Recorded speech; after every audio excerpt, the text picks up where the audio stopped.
Bien, bueno, quiero invitarlos a que abran sus Biblias ahí en el libro de Éxodo.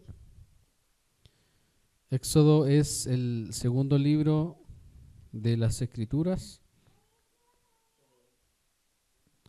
Éxodo capítulo 1, versículos del 6 al 10.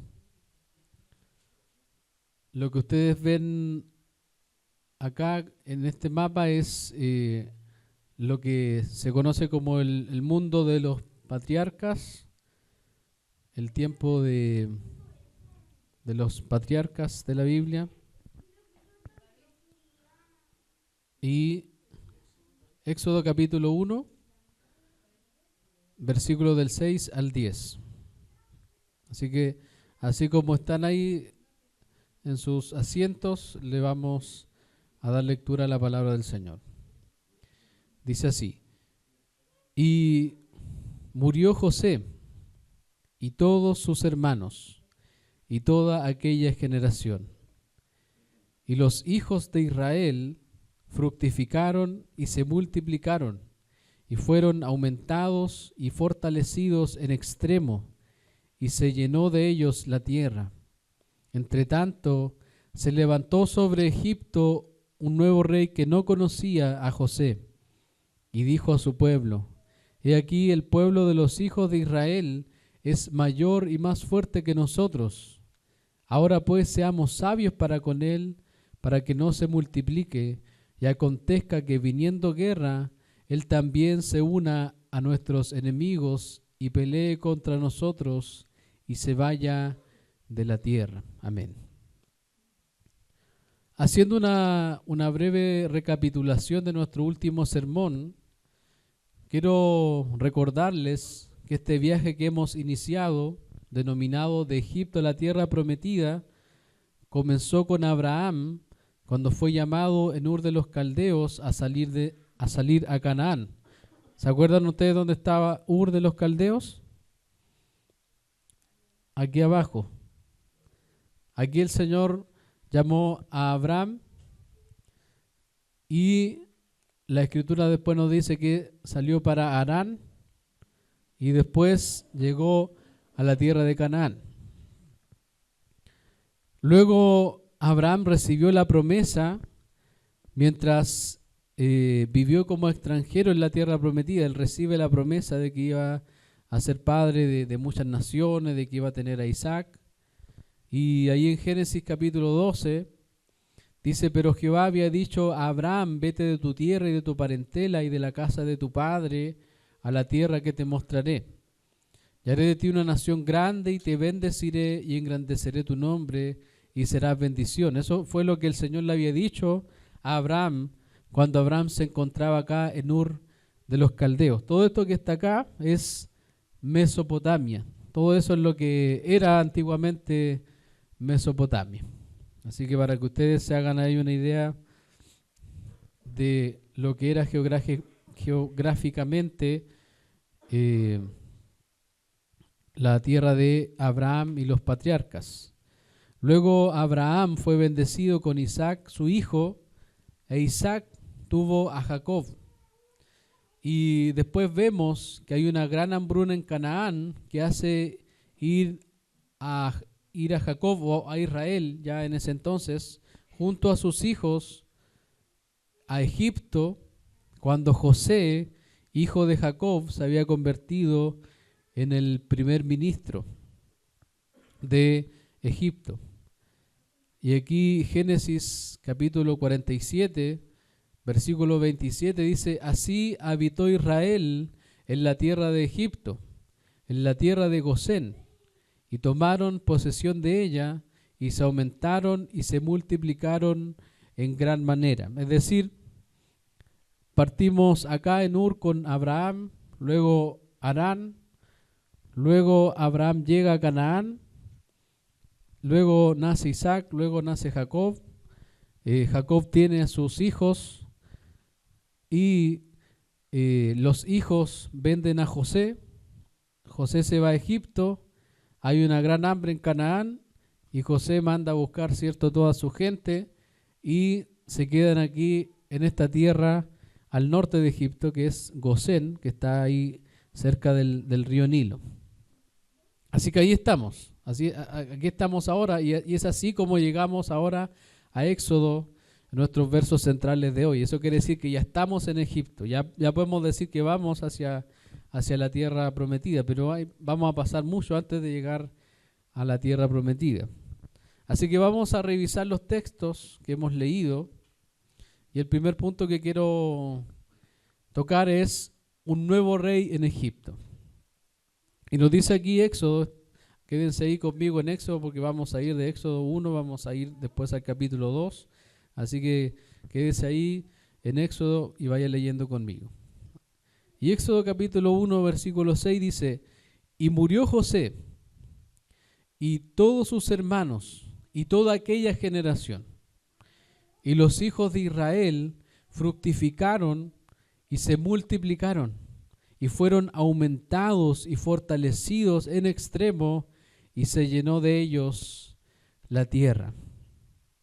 Recordemos que en los días de José, los israelitas que tenían intereses pastorales, porque los israelitas se dedicaban al pastoreo, eran pastores ellos recibieron el permiso de poder disfrutar la tierra más fértil en el delta del Nilo acá, Gosén. Si había una tierra que era fértil, si había una tierra que era buena para poder tener ovejas y tener todas las cosas, era Gosén. Y aquí en Génesis 47, haciendo ahí también un recuerdo de lo que leímos, Génesis 47 del 3 al 4, dice: y Faraón dijo a sus hermanos: ¿cuál es vuestro oficio? Y ellos respondieron a Faraón: pastores de ovejas son tus siervos, así nosotros como nuestros padres. Dijeron además a Faraón: para morar en esta tierra hemos venido, porque no hay pasto para las ovejas de tus siervos, pues el hambre es grave en la tierra de Canaán. Por tanto te rogamos ahora que permitas que habiten tus siervos en la tierra de Gosén. Y es así como el faraón les permite habitar en la tierra de Gosén. Y además, para que ustedes sepan, también la Escritura nos señala que para los egipcios ser un pastor de ovejas era una abominación. Así que de alguna forma fue una estrategia de ellos poder dejarlos ahí en esa tierra para que hagan lo que tenían que hacer. Y en Gosén los israelitas crecieron, se multiplicaron, estaban totalmente bendecidos sin falta de ningún bien, hermanos. Ellos lo tenían todo, no les faltaba nada, estaban en una prosperidad tremenda. Sin embargo, aquí seguimos leyendo el versículo 8 de Éxodo capítulo 1. Y aquí es donde inician los problemas y donde se va a acabar ese tiempo de prosperidad, ese tiempo de calma, ese tiempo de paz para los israelitas. Dice: entre tanto se levantó sobre Egipto un nuevo rey que no conocía a José. Y dijo a su pueblo: he aquí, el pueblo de los hijos de Israel es mayor y más fuerte que nosotros. Ahora pues seamos sabios para con él, para que no se multiplique. Y acontezca que viniendo guerra, él también se una a nuestros enemigos y pelee contra nosotros y se vaya de la tierra. Si ustedes se dan cuenta, este nuevo faraón quería detener la bendición del pueblo de Dios. Y aquí pasamos a nuestro segundo punto: medidas de opresión. Y aquí vamos a ver cómo este nuevo rey de Egipto, cómo este nuevo faraón va a aplicar medidas de opresión sobre el pueblo de Israel. Y lo primero que él va a hacer es asignar comisarios de tributos. Y aquí le pido a nuestro hermano Mauricio que pueda leer el versículo 11, por favor.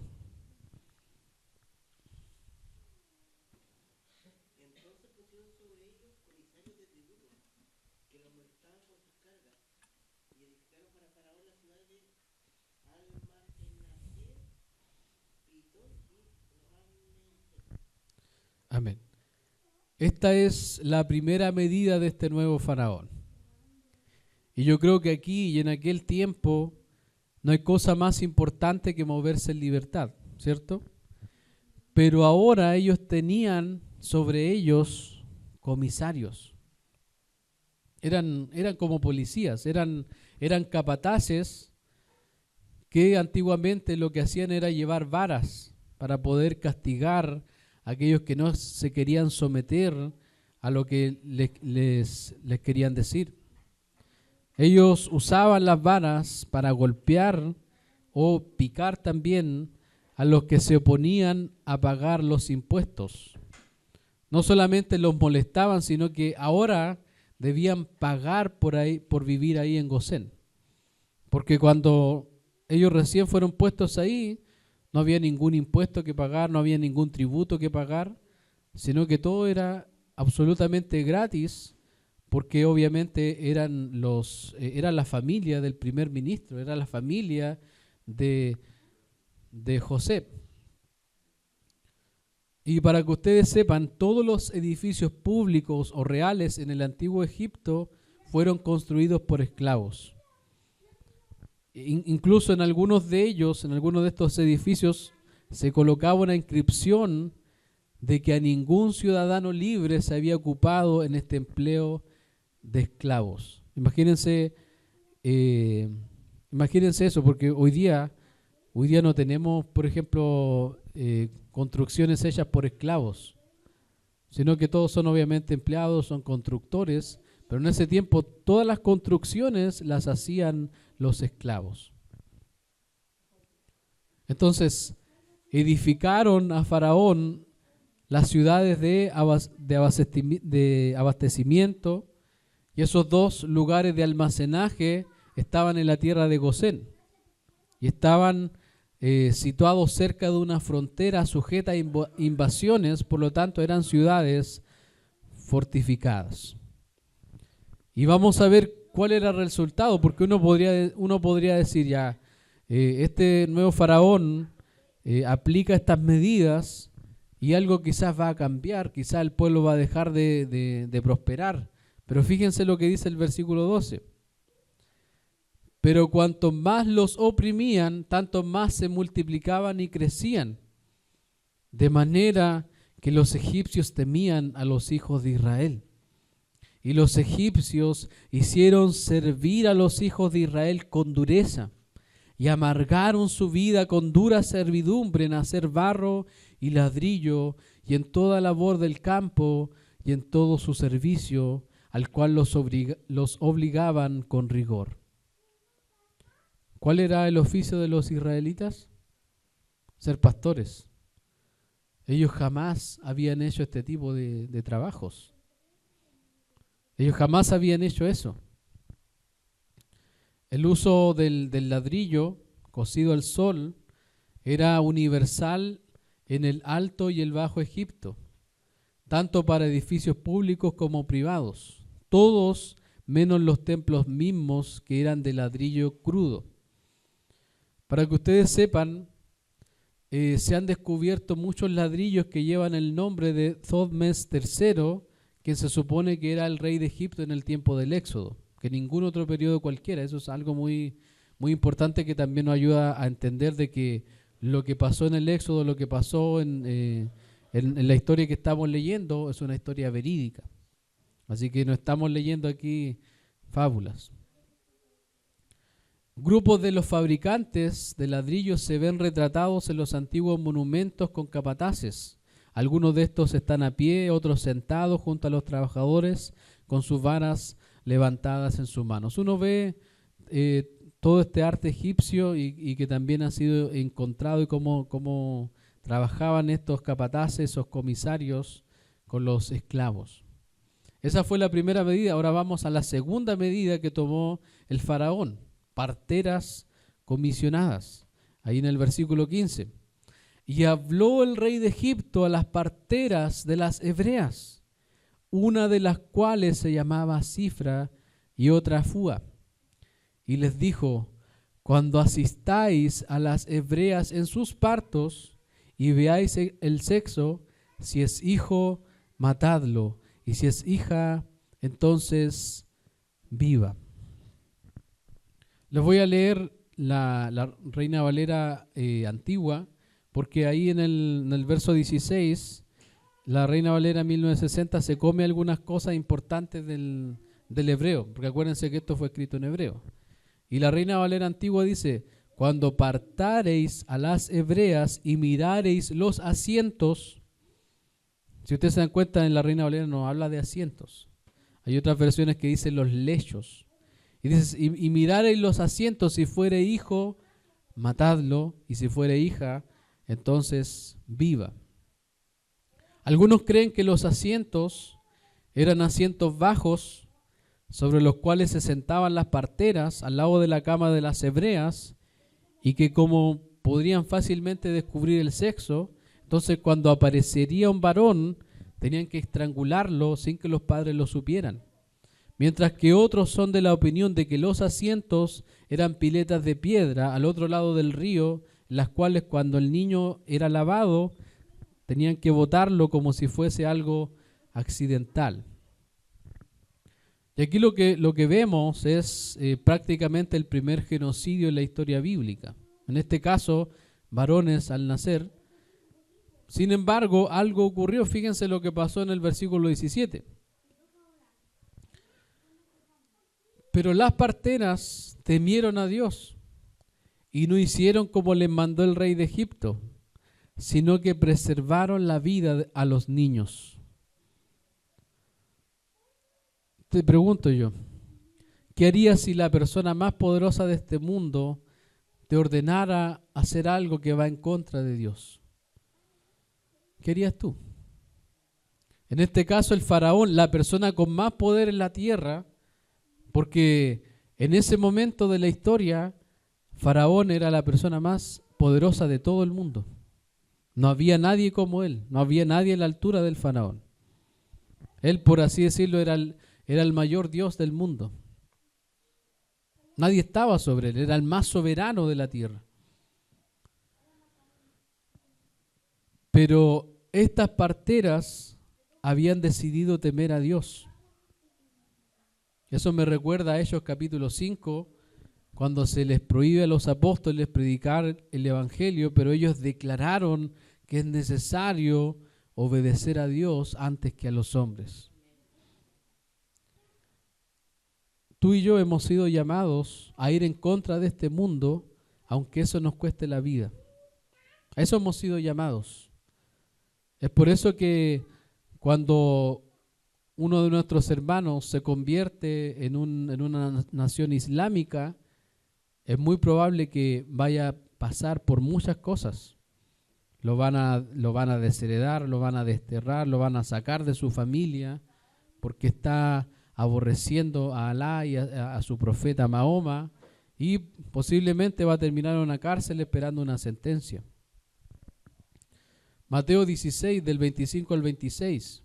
Miren lo que dice el Señor. Porque todo el que quiera salvar su vida la perderá, y todo el que pierda su vida por causa de mí la hallará. Porque ¿qué aprovechará el hombre si ganare todo el mundo y perdiere su alma? ¿O qué recompensa dará el hombre por su alma? Si nosotros queremos salvar nuestra vida, tenemos que perderla por la causa de Cristo. Y perder nuestra vida es decir no al sistema de este mundo todos los días, a no vivir como este mundo. Sigamos ahora ahí en Éxodo, vamos en el versículo 18. Y el rey de Egipto hizo llamar a las parteras y les dijo: ¿por qué habéis hecho esto? ¿Que habéis preservado la vida a los niños? Y las parteras respondieron a Faraón: porque las mujeres hebreas no son como las egipcias, pues son robustas y dan a luz antes que la partera venga a ellas. No sabemos si lo que ellas estaban diciendo era verdad o no. Tampoco podemos decir que el Señor va a bendecir el pecado que están cometiendo estas parteras al mentir al faraón. Pero el versículo 20 dice que Dios hizo bien a las parteras y el pueblo se multiplicó y se fortaleció en gran manera. y por haber las parteras temido a Dios, Él prosperó sus familias. Ahí esa parte, Él prosperó sus familias, en el hebreo en realidad realmente quiere decir, Él les construyó casas. Pero me voy a quedar con lo que dice aquí la Reina Valera. ¿Quieres que tu familia sea prosperada? Anda en el temor de Dios, en contra del sistema de este mundo. Porque lo que el mundo quiere es a tus hijos. El mundo quiere a nuestros hijos. El diablo lo que quiere hacer es destruir a nuestros hijos. Es por eso que los que más sufren en el mundo son los niños. ¿Cuántos millones de abortos tenemos al año? No tengo el número, pero son millones. Y decís, mueren como si nada. Mientras el mundo, ¿cierto?, le da al parecer más derechos a los animales, mientras tenemos, ¿cierto?, toda esa matanza de niños que al final tiene todo que ver con el espíritu del diablo operando en el mundo. El espíritu que es contrario a Dios. Y aquí vemos, después de las parteras, vemos la otra medida que aplica este faraón, que es la matanza de los niños.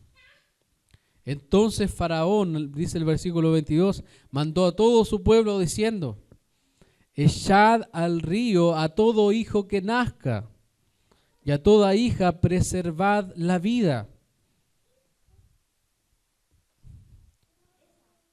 Y yo cuando estaba preparando el sermón me preguntaba, ¿por qué no matarlos a todos? ¿Por qué dejar a las niñas solamente?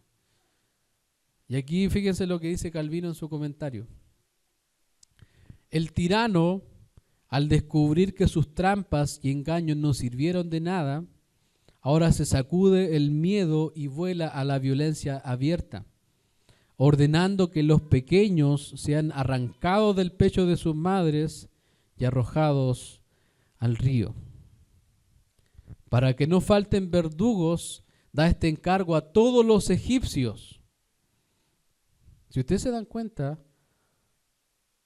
el texto dice que mandó a todo su pueblo. Y aquí Calvino sigue diciendo, para que no falten verdugos, da este encargo a todos los egipcios que sabía que estaban más que preparados para la obra. Él perdona a las hijas. Fíjense para qué. Para que al ser esclavizadas y asignadas a los egipcios, puedan producir esclavos para sus amos, mientras que por ellas las razas y los nombres no podrían ser preservados.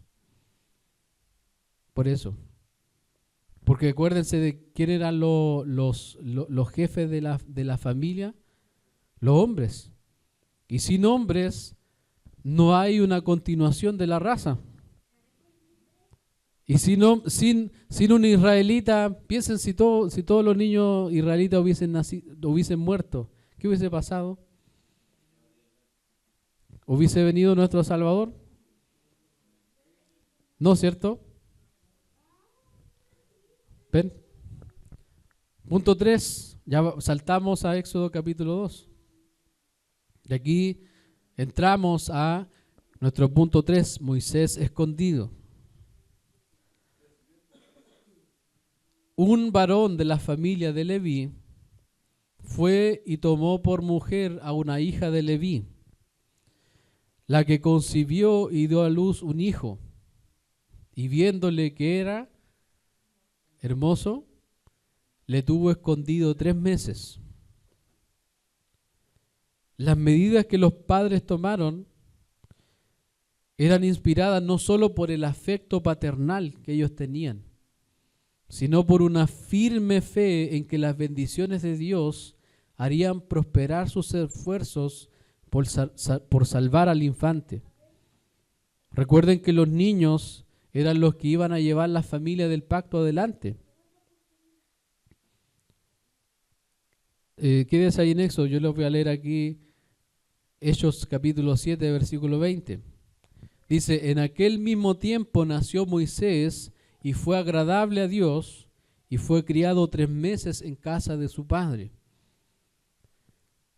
Y aquí quiero hacer hoy una pausa en el texto y quiero decirte que la vida de Moisés no solamente es una historia extraordinaria del pasado, sino que su vida iba a ser una prefiguración de la vida de Jesús, nuestro libertador.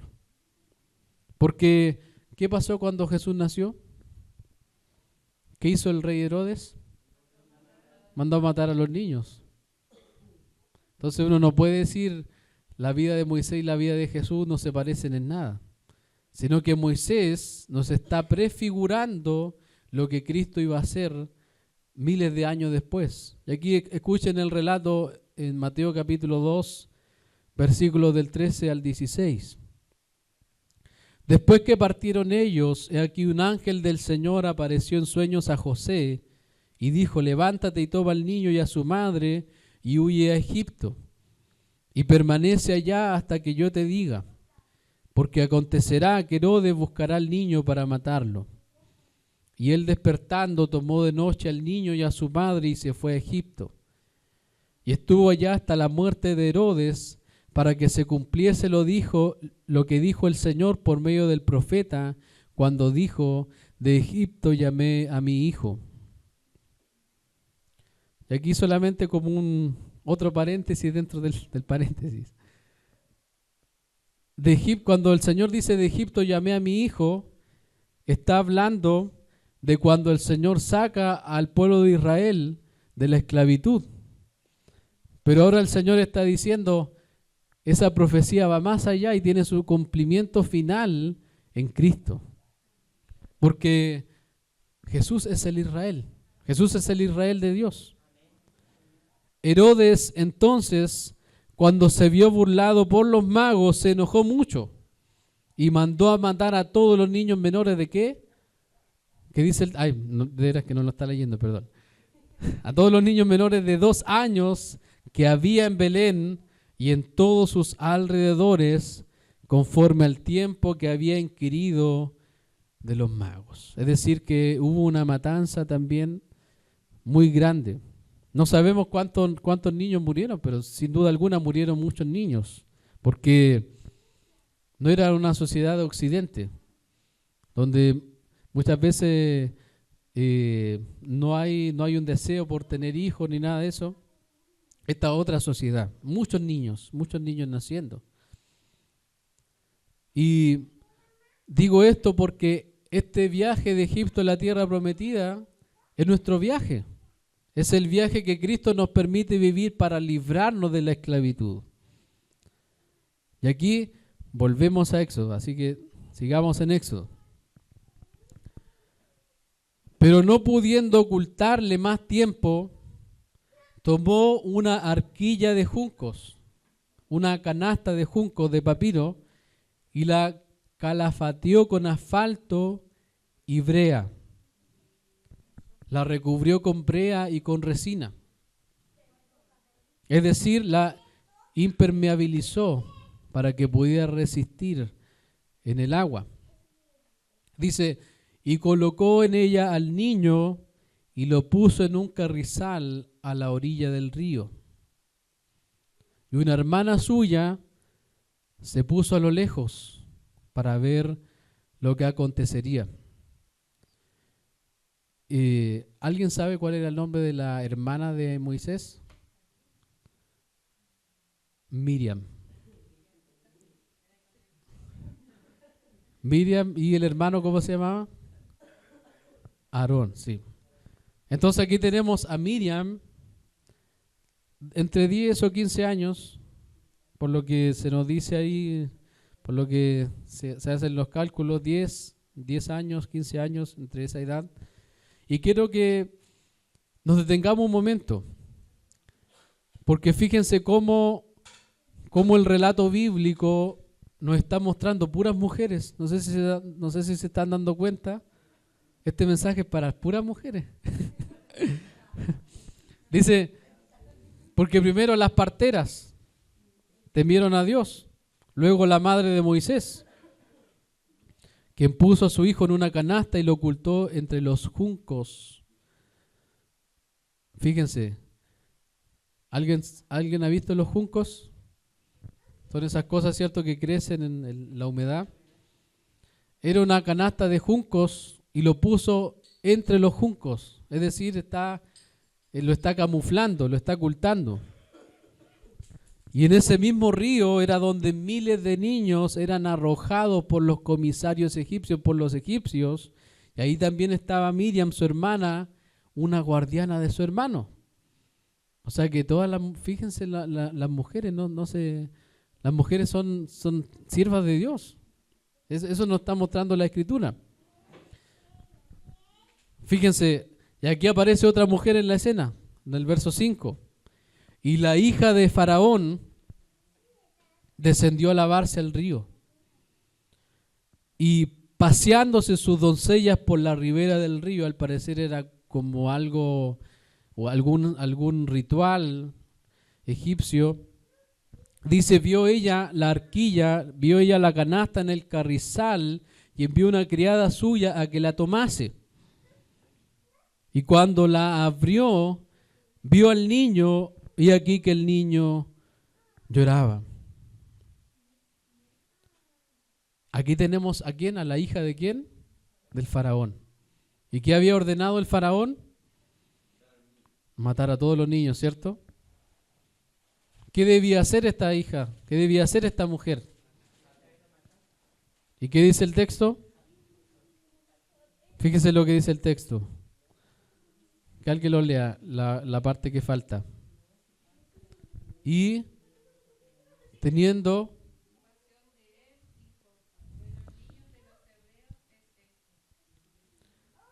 Esta es una gran paradoja que nos muestra, hermanos, la soberanía de Dios en la salvación. Quizás podríamos inclinarnos a cómo Dios cuida a los niños. Aquí hay un comentarista, Graham Goldsworthy, que en su libro Estrategia Divina comenta: no pueden hacerle daño a aquel elegido para intervenir en el plan de salvación divino. Y uno se pregunta, ¿por qué el Señor no salvó a todos los niños? Y es lo mismo cuando nosotros decimos, ¿por qué el Señor nos salva a todos? Pero deberíamos impresionarnos de que el Señor muestre su gracia siquiera por unos pocos. Y en este caso, que el Señor haya elegido a un niño para poder convertirse en el libertador de su pueblo. Los padres de este niño sabían que su hijo tenía una bendición especial de parte de Dios y confiaron en las promesas del pacto de Dios. Que alguien lea Hebreos 11:23. Amén. 3 meses, hermanos. Un bebé de 3 meses, ¿cierto?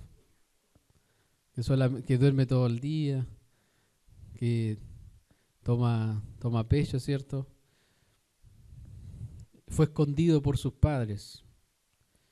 Dice, entonces su hermana, y sigamos acá en el relato de Éxodo, entonces su hermana Miriam dijo a la hija del faraón, esta hermana que estaba ahí atenta, esta hermana que estaba cuidando a su hermano, fíjense lo que le dice a la hija del faraón, dice, iré a llamarte una nodriza de las hebreas para que críe a este niño, una de las cuidadoras. Y la hija de faraón respondió, ve. Entonces fue la doncella y llamó ¿a quién? A la madre del niño. ¿Cómo se llamaba la madre de Moisés? ¿Alguien sabe? Jocabed. Para que la sepan. A la cual dijo la hija de Faraón, lleva a este niño y críamelo, y yo te lo pagaré. Y la mujer tomó al niño y lo crió. Qué privilegio, hermanos, tuvo esta mamá de criar al hijo que pensó que iba a perder en el río quizás. Pero el Señor le dio el privilegio de estar con su hijo y verlo crecer para poder instruirlo en el Señor. Porque Moisés no podía ser un egipcio más. Y es por eso que el Señor dejó a su mamá ahí, para que le pueda instruir en el camino del Señor, para que lo pueda criar, para que lo pueda cuidar, para que le pueda recordar todos los días quién era él. Era parte del pueblo de Dios. Y encima le pagaron a la mamá, imagínense, por criarlo. Seguimos en el versículo 10. Y cuando el niño creció, ella lo trajo a la hija del faraón, la cual lo prohijó, lo adoptó y le puso por nombre Moisés, diciendo, porque de las aguas lo saqué. Solamente como un dato interesante. Se dice que el nombre que le pusieron los padres porque si ustedes se dan cuenta, el texto dice que fue la hija de Faraón la que le puso Moisés. Pero la tradición nos dice que los padres de Moisés le pusieron a Moisés Joaquín. ¿Para qué? Ese es un dato interesante. Joaquín. Así que, si conocen a algún Joaquín, fíjense lo que dice Hechos 7:22, escúchenlo solamente. Y fue enseñado Moisés en toda la sabiduría de los egipcios y era poderoso en sus palabras y obras. ¿Se acuerdan ustedes de José? ¿Cómo se desempeñaba él? ¿Qué era él? ¿Cuál era el oficio de José cuando estaba ahí con su familia antes de ir a Egipto? Era pastor de ovejas, ¿cierto? ¿Y en qué se convirtió? En gobernador, ¿cierto? En el primer ministro de Egipto. Y ahora Moisés es criado en Egipto, adoptado por la misma hija de Faraón, es decir, él era un auténtico príncipe de Egipto. Que es así como se llama el sermón. Se me había olvidado decirle que el sermón se llama Moisés, príncipe de Egipto. Entonces, Moisés nace siendo ya un príncipe de Egipto, con toda la sabiduría egipcia, y por eso ellos dicen que era poderoso en palabras y obras. No tenemos el detalle de si luchó, pero lo más probable es que haya luchado por Egipto, o sea, haya hecho muchas cosas en Egipto. Y aquí nos vamos al punto 4. Moisés huye. Versículo 11 dice, en aquellos días sucedió que crecido ya Moisés, para que ustedes sepan, Moisés en este texto tiene 40 años. En aquellos días sucedió que crecido ya Moisés, esa fecha es 40 años. Eso usted lo puede buscar en Hechos 7:23. 40 años ya tenía Moisés. Es decir, 40 años ahí en Egipto viviendo como príncipe.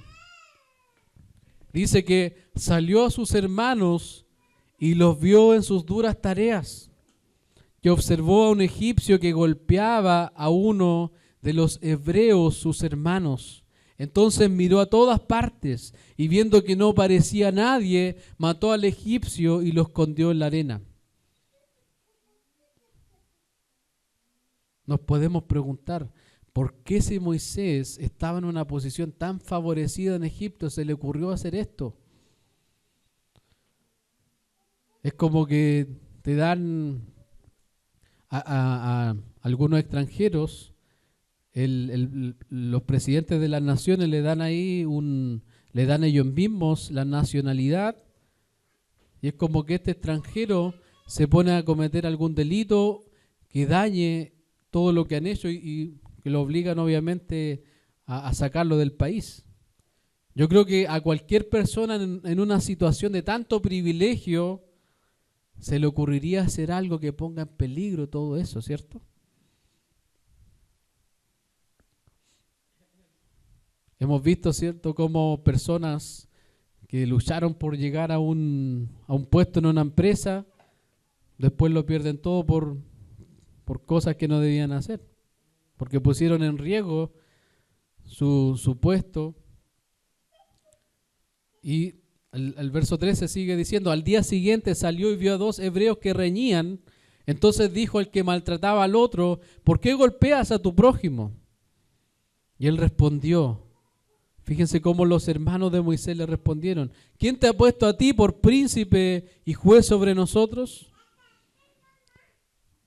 ¿Piensas matarme como mataste al egipcio?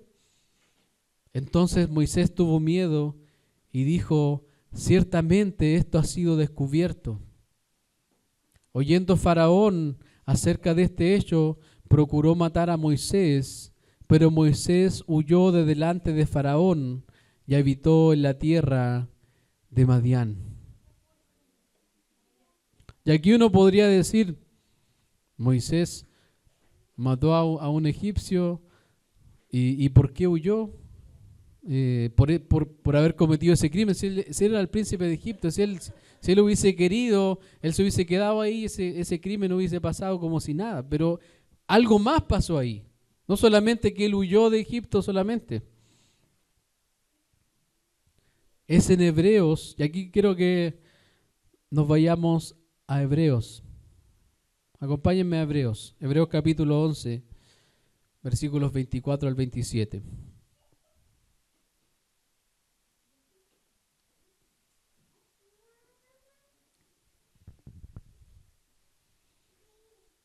Hebreos capítulo 11, versículos 24 al 27. Y esto, hermanos, esto es oro. Esto es algo, estas son las riquezas de la palabra de Dios. Fíjense lo que dice. Por la fe Moisés, hecho ya grande, rehusó llamarse hijo de la hija de Faraón. Uno podría decir, pero Moisés, malagradecido, lo rescataron, le dieron todo, y ahora ya pasaron 40 años, claro, como vivió toda su vida ahí, y ahora rehúsa llamarse hijo de la hija del faraón. Pero esto va más allá de eso, hermanos. Podríamos decir que Moisés rechazó su posición de gloria, porque ser príncipe de Egipto era ser príncipe de todo el mundo, prácticamente en ese tiempo. Entonces Moisés rechazó su gloria, rechazó su posición de privilegio. Fíjense lo que dice el verso 25. Y aquí, antes de leerlo, él no rehusó llamarse hijo de la hija de Faraón porque se fue a otra nación donde iba a tener más poder, se fue a otra ciudad donde iba a tener más poder. No, sino que dice, escogiendo antes ser maltratado con el pueblo de Dios que gozar de los deleites temporales del pecado. Moisés aceptó voluntariamente su llamado a sufrir por y con su pueblo antes que gozar de tener todo el poder del mundo.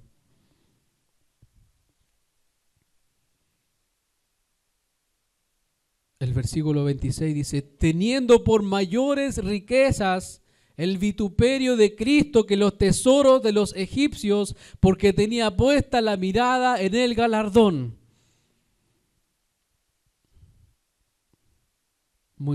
La historia de Moisés, hermanos, es más que una película para ver, es más que una historia linda. Es la historia acerca de un hombre que fue llamado por la gracia de Dios y consideró mayores las riquezas del vituperio de Cristo que los tesoros de los egipcios, porque tenía puesta la mirada en el galardón. Las parteras hebreas, los papás de Moisés, su hermana también, y Moisés mismo, por la fe tenían por mayores riquezas el vituperio de Cristo que la aprobación y los tesoros egipcios. ¿Quieres ser aplaudido por este mundo? Vive como este mundo entonces. Vamos a ser aplaudidos por el mundo si vivimos, pensamos y actuamos como ellos. Pero seguir a Cristo nos va a llevar a ser despreciados y vituperados. Juan 15:20 dice: acordaos de la palabra que yo os he dicho.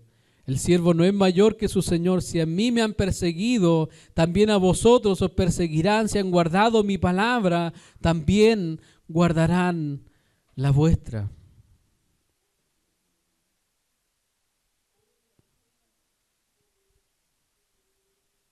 El verso 27 dice: por la fe dejó a Egipto, no temiendo la ira del rey, porque se sostuvo como viendo a quién. ¿Qué dice el texto ahí, el 27? Al invisible. Tremendo texto, hermanos. ¿En qué te estás sosteniendo? ¿Cuál es el sostén de tu vida?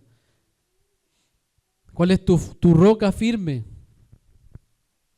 Y fíjense que tanto el verso 26 como el 27 nos está hablando de la mirada. La mirada en el galardón, la vista en el invisible. Las parteras temerosas veían a Cristo. Los padres de Moisés se sostenían como viendo al invisible. Moisés dejó su trono. Si se hubiese quedado, hermanos, la matanza del egipcio seguro hubiera sido ocultada. Pero él había decidido servir a Dios y a su pueblo oprimido, y ese fue el motivo de su huida. Él no arrancó como un cobarde, sino que él sabía que era el momento de huir. Era el momento de comenzar a hacer la misión que el Señor le tenía preparada. Ahí estaba Moisés en Gosén y huyó a Madián.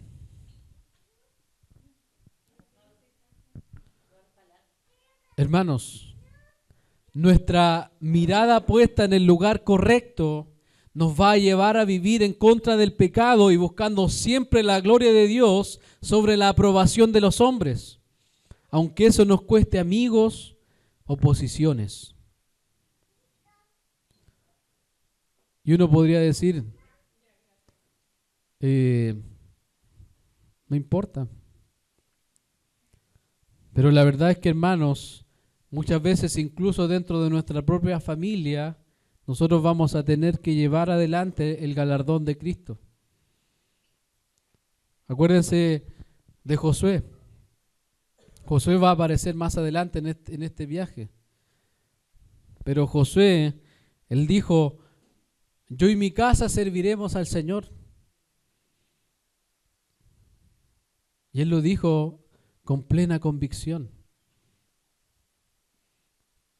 Y cuando Josué llegó a la casa, la señora no le dijo: oye, ¿por qué, Josué, dijiste esto enfrente de todos? ¿Y ahora qué vamos a hacer? No, él dijo: yo y mi casa serviremos al Señor. Vamos a mirar al invisible, vamos a poner nuestra mirada en el galardón. Vamos a vivir con una mirada por sobre las nubes, mirando las cosas de arriba.